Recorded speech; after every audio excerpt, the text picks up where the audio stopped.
Welcome to cricket. मेरा नाम मोहित और मेरे साथ प्रफुल्ल सर। आज हम लोग बात करने वाले एशिया कप की जो सिचुएशन है, करंट सिचुएशन है। तो सर प्रफुल्ल सर बताएंगे जो अभी करंट सिचुएशन है एशिया का फियास्को जो आप सुनना चाहते हैं। ना। अच्छा, एशिया कप की सिचुएशन तो काफी डावाडोल है क्योंकि सब लोगों ने अपने स्टैंड बहुत चेंज किए हैं। एशिया कप का जैसे कि मैं आपको बोलूं, एशिया कप का इस साल का होस्टिंग राइट्स पाकिस्तान के पास थे, लेकिन जैसा कि एशिया कप पिछले कुछ टाइम से हो रहा है, हम सब जानते हैं कि होस्टिंग राइट्स अगर इंडिया या पाकिस्तान किसी कंट्री के पास होते हैं तो वो अपना थर्ड वेन्यू पे ही कराते हैं, कंसीडरिंग कि वो सब वो दोनों कंट्री और दोनों बोर्ड जानते हैं कि एक दूसरे की टीम उनके वहाँ ट्रेवल नहीं कर रही है। 2018 से मुझे याद है, 2018 में एशिया कप में इंडिया का राइट्स थे लेकिन वेन्यू यूएई था। Same goes last year, I think जो एशिया कप हुआ था उसमें श्रीलंका के पास राइट्स थे, लेकिन श्रीलंका में जो इकोनॉमिक सिचुएशन चल रही थी, जो फाइनेंशियल क्रैकडाउन चल रहा था, उसकी वजह से उन्होंने भी उसे यूएई में किया था। अब इस साल राइट्स पाकिस्तान के पास है और ये जैसा कि हम जानते ही हैं इंडियन गवर्नमेंट का स्टैंड है और बीसीसीआई का स्टैंड है कि इंडियन टीम पाकिस्तान ट्रेवल नहीं करेगी, इसलिए मोस्ट प्रोबेबली एक्सपेक्टेड था कि वो टूर्नामेंट भी थर्ड वेन्यू पे ही होगा। लेकिन पिछले कुछ टाइम से बहुत सी न्यूज आई हैं, बहुत सी गॉसिप्स आई हैं और बहुत से लोगों ने कहीं ना कहीं से कुछ ना कुछ क्रैकडाउन न्यूज निकाल के दिए, जिसकी वजह से आई थिंक ये पूरी सिचुएशन ही बिगड़ गई है।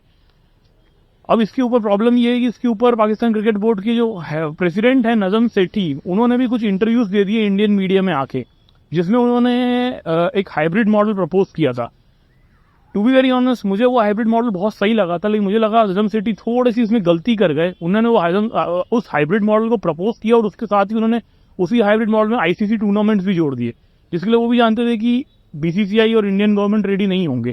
स्पेसिफिकली बीसीसीआई जिसके पास अक्टूबर में मेन 50 ओवर्स वर्ल्ड कप के राइट्स हैं, वो ये बिल्कुल नहीं चाहता है, ना वो चाहेगा कि ये बिल्कुल नहीं, उसे राइट्स ही कहा जाता है, बिल्कुल ना वो चाहता है ना वो चाहेगा कि वो उनमें से कोई मैचेस इंडिया के बाहर शेड्यूल्ड हो। नजम सेठी पाकिस्तानी क्रिकेट बोर्ड के प्रेसिडेंट ये लेकर आए थे कि हाइब्रिड मॉडल, जिसमें वो पहले 4 या 5 मैचेस पाकिस्तान में करा लेते, जिसमें ऑब्वियसली इंडिया के मैचेस नहीं होते, और फिर वो सारी टीम और सारा सेटअप उठा के एक थर्ड कंट्री में ले जाते।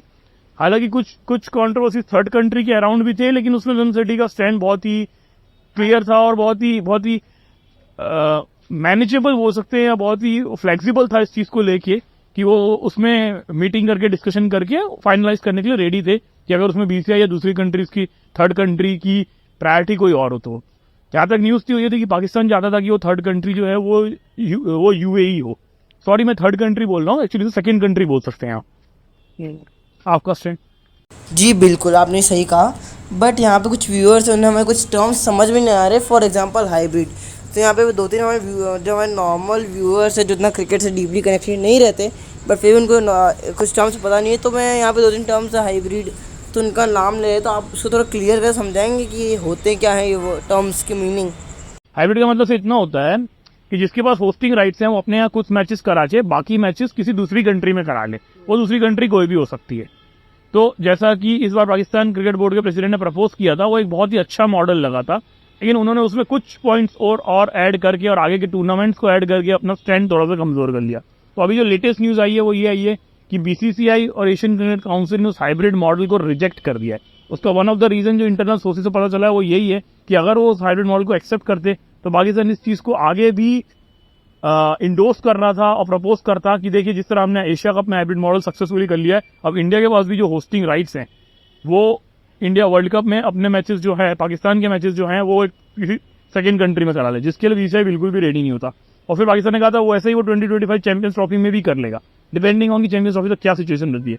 टू बी वेरी ऑनेस्ट, मुझे लगता है चैंपियंस ट्रॉफी भी पाकिस्तान में नहीं होनी है, क्योंकि मुझे नहीं लगता 2-3 साल में वहां पे कोई पॉलिटिकल सिचुएशन कोई बहुत चेंज हो जाएगी और वर्ल्ड वाइड कंट्री सारी एक साथ किसी मल्टीनेशनल टूर्नामेंट के लिए ट्रैवल कर पाएंगी। टॉकिंग अबाउट एशिया कप और वर्ल्ड कप, तो मुझे तो अभी सिचुएशन ये लग रही है कि शायद हाइब्रिड मॉडल एक्सेप्ट नहीं होगा और ये टूर्नामेंट टोटली किसी सेकेंड कंट्री में जाएगा। और इसमें एक सबसे बड़ा जो वो सिचुएशन क्रिएट हो सकती है, मुझे ये लग रहा है कि जैसा कि पाकिस्तान क्रिकेट बोर्ड का स्टैंड था, पाकिस्तान का ये मानना था कि अगर इस बार उनसे राइट्स लिए जाते हैं, ये मानना था या फिर ये उन्होंने ऑलरेडी क्लियर कर दिया था कि अगर इस बार उनसे होस्टिंग राइट्स लिए जाते हैं तो एशियन क्रिकेट काउंसिल से पुल आउट कर जाएगा, यानी कि आपको एशिया कप में पाकिस्तान टीम दिखाई नहीं देगी। उसके बाद वर्ल्ड कप में क्या होता है उसके लिए, जैसा कि अभी आजकल न्यूज चल रही है कि आईसीसी की टीम भी इस वक्त पाकिस्तान में है इसी बात को डिस्कस करने के लिए कि उनका क्या स्टैंड है अक्टूबर में होने वाले वर्ल्ड कप के लिए। सबसे पहली बात तो ये एक फन फैक्ट बता रहा हूँ, क्या अगले 3 साल में पाकिस्तान रहेगी भी कि बिक जाएगी? फिर जिस हिसाब से उनकी जो इकोनॉमिक रही है उस हिसाब से मेरे को नहीं लगता कि इन 3 सालों में पाकिस्तान रहेगी भी। ये तो फन पार्ट की बात है कि पाकिस्तान रहेगा, अभी पाकिस्तान बिल्कुल रहेगा। बात यह है कि वो लोन्स पे डिपेंड रहता है और दूसरे कंट्री से मिलने वाले फंड्स और डोनेशंस पे डिपेंड होता है, जो उसके हैं फॉरेन पार्टनर्स उसे देते रहेंगे। चलिए ये तो आउट ऑफ टॉपिक चलेगा हम, बट एक मैं मेजर पार्ट भूल हूँ, कई वजह इसके द्वारा डीपली नहीं पता है। तो वो थर्ड कंट्री कौन सी कह रही थी वो पाकिस्तान, क्या आपको उसके बारे में पता है? ये हाइब्रिड जो न्यूज थी वो ये पता चली थी वो ये थी कि इस बार बीसीसीआई का स्टैंड ये था कि वो सेकंड कंट्री ना कि थर्ड कंट्री जिसमें हाइब्रिड मॉडल के बाकी मैचेस कराना चाहती थी वो श्रीलंका थी और पाकिस्तान की फर्स्ट चॉइस यूएई थी ना। पाकिस्तान की जो फर्स्ट चॉइस यूएई थी उसका एक ही रीजन था, वो था गेट मनी, यानी स्टेडियम में आने वाले लोगों से मिलने वाला पैसा। जो उनका मानना था कि श्रीलंका में उतना नहीं मिलेगा, ना तो उतनी क्राउड आएगी और ना उतना पैसा है वहां के लोग देने वाले हैं। लेकिन वो उसमें कम से कम स्वयं सिटी ने अपने इंटरव्यूज में कहा था कि वो बहुत फ्लेक्सिबल है, वो बैठ के एक मीटिंग में मुश्किल से एक बार सारे काउंसिल मेंबर्स बैठ जाएं, एक मीटिंग में डिसाइड करके फाइनलाइज कर सकते हैं। बीसीसीआई का स्टैंड ये था कि ये श्रीलंका जाए, कंसीडरिंग कि सितंबर अक्टूबर का जो महीना है वो यूएई में बहुत हीटअप होता है। इसका एक एग्जांपल ये 2018 में भी 50 ओवर का एशिया कप जो कि इंडियन होस्टिंग राइट्स में था यूएई में हेल्ड किया गया था और उसमें इंडिया का एक बहुत खास important player Hardik Pandya injured हो गया था और वो उसे हीट स्ट्रोक की प्रॉब्लम ही करीबन आई थी। तो वो नहीं चाहता है, बीसीसीआई नहीं चाहती है कि वर्ल्ड कप से जस्ट 1 महीने पहले ऐसी कोई सिचुएशन किसी भी खिलाड़ी के साथ क्रिएट हो जाए।